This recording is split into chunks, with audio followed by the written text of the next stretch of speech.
tell them your name? Esther. Yes, I am Say hi. Can you say hi? Hello. Let's do a wolf. Good. How about a bird? Can you do a bird? Good. Can you do an owl? Can you toot? Oh. I have a problem. What's the matter? You lost my dog. Can you call the dog? Come here. What do you say when it's time to go? Bye. Bye-bye, Einstein.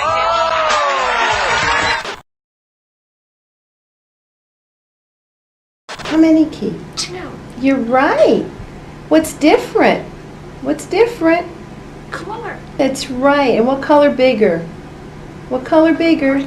Good birdie. How many green wool? 4. Good parrot. Good boy. One of the things Alex doesn't have is a knee-jerk response to the types of objects that you present him. He can look at 2 objects and answer several different types of questions about those objects, or he can look at a novel collection of items and answer questions about that collection. What this shows us is that he really understands what those questions mean. I want corn. Soft corn. Soft corn, good parrot. We've got rock corn, that's dried corn, and we've got soft corn too. Coal. It's cold, yes, it's cold. It's from the refrigerator. Go pick up corn. Well, no, I'm not going to pick up the corn you threw down. Do they really understand what they're saying? According to one scientist, this parrot, Griffin, can. Their owners say that parrots behave like eternal toddlers. I can see you. A bird in the hand is one, 2 in the bush. We started to establish a two-way communication system with a bird that would allow us then to use that system to examine his intelligence. Tell me what mattered? Paper. Paper, that's right. Now listen. How many? 4 is right. You're a chicken. I'm a turkey talker. I love you, my little duck. I'm a little duck. Quack, quack, quack, quack, quack, quack, quack. What does a chicken say?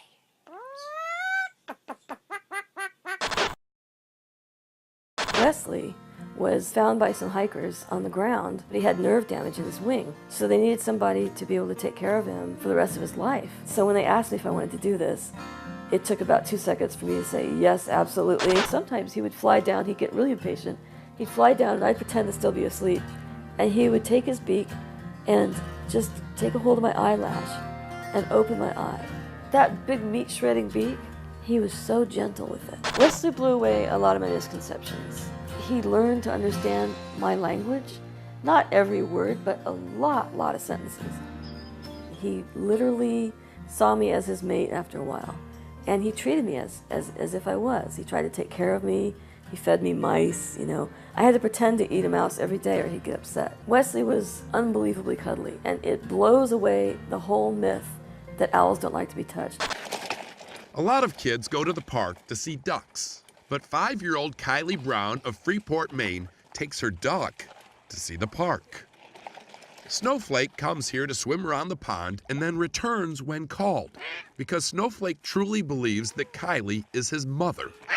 And the duck is not alone in this delusion. Hey all, Trace here reporting for D News. Science has been exploring dolphin intelligence for decades, and they've finally discovered something that only humans and dolphins do. Give themselves names. Each dolphin has a signature whistle, which is not only just a name, but also carries other information. Recently, scientists at the University of St. Andrews developed a way to track the whistles of wild dolphins, and this opened up a whole new world. It's not just that each dolphin has its own whistle. That in itself wouldn't be unusual, but rather that these whistles are actually names of other dolphins. We know this because they even copy each other's whistles, and much like humans, they say them in a little different way, kind of like an accent. And they use them to locate each other and meet up. Dolphin whistles can be detected up to 12.4 miles away, and they can even create new signals that identify objects and other individuals like human trainers. An elephant at a South Korean zoo can talk. 20-year-old Cossack can vocalize at least 7 words such as hi and lie down, or that was Korean for good. Cossack is not the first chatty elephant. In 1983, Zoo officials in Kazakhstan claimed their elephant could reproduce Russian. Comb the mouse. It's a mouse, yes. Good Coco. You're combing the mouse. Do you want to comb Penny?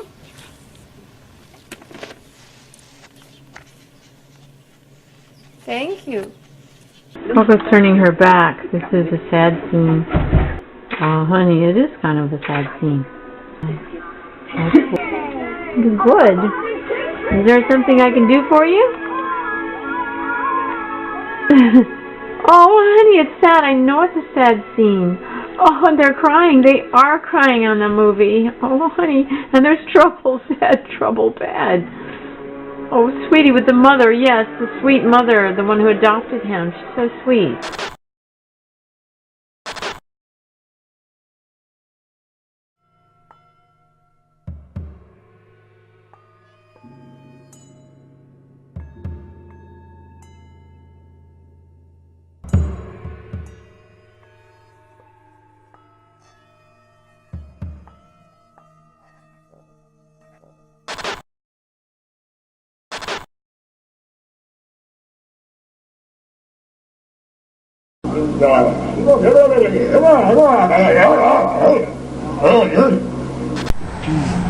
Can you say mama?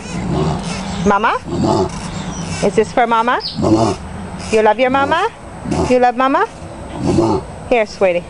She had a disease called SARDS. It stands for Sudden Acquired Retinal Degeneration Syndrome, just really fast.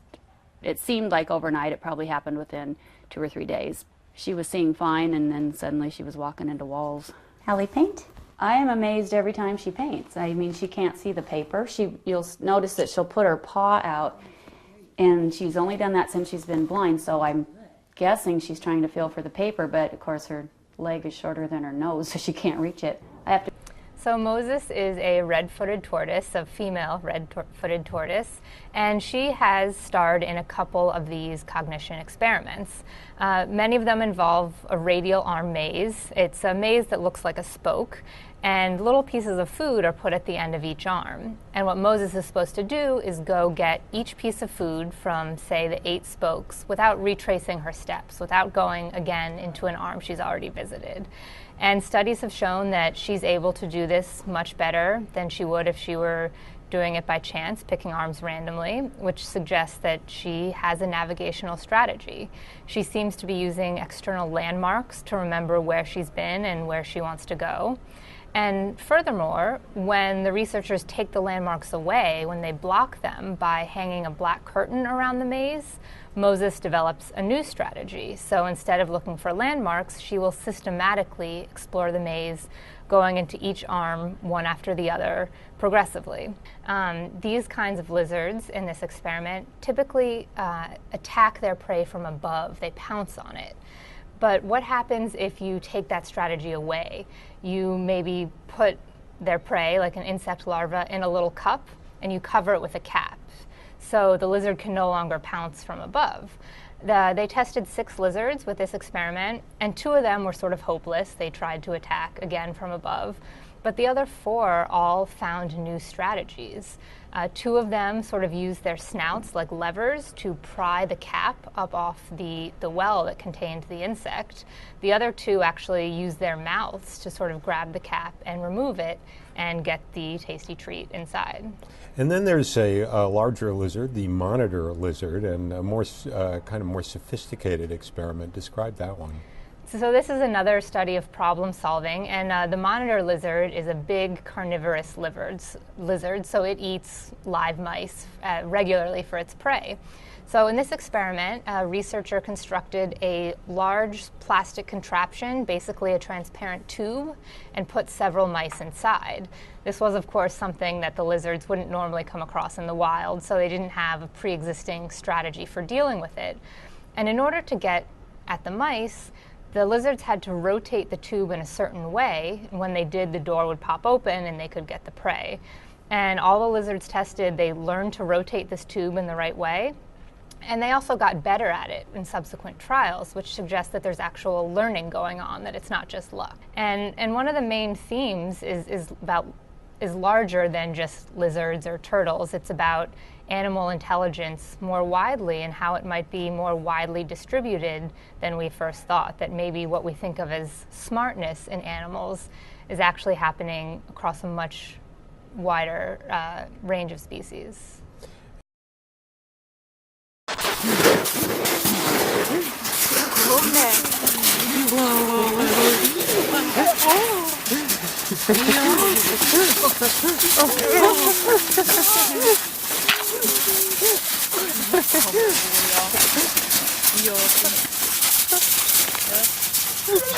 And you have to see this video to believe it. What first looks like a lion about to attack is actually an African lion bonding with its rescuer with a hug and a kiss. This heartwarming footage comes to us from an animal sanctuary in Colombia.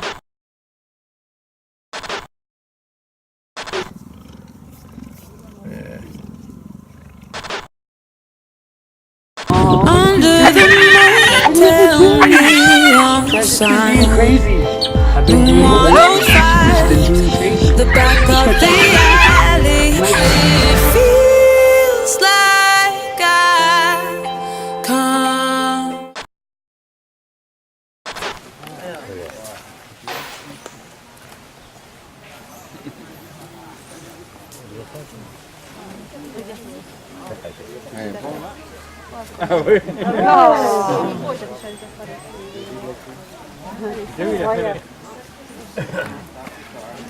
Corazón. Qué bello.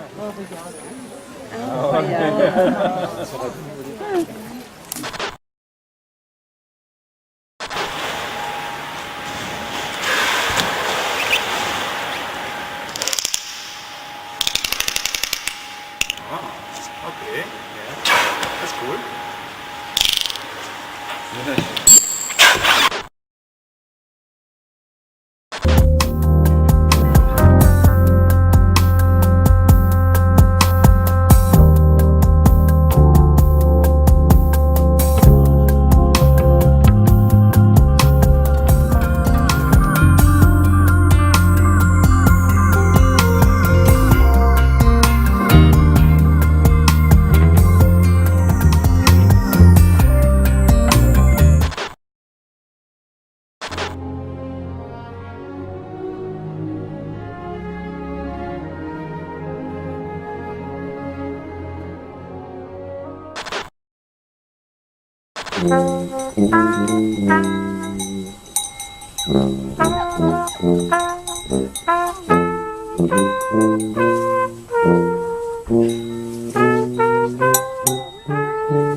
Huge flocks of synchronized starlings create beautiful sights of moving dark clouds.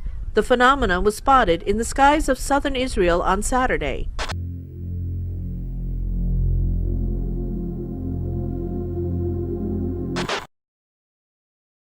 Next is unprecedented. A zebra trying to drown a lioness. The wounds inflicted on the young stallion are superficial. He should survive.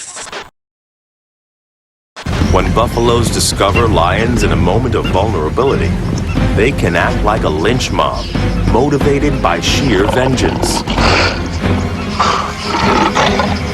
Their attack on the lioness is relentless, but when she's finally driven away, they ignore her. She's not the one they're after. They continue stabbing at the infants under the log. Their way, perhaps, of stopping tomorrow's killers today.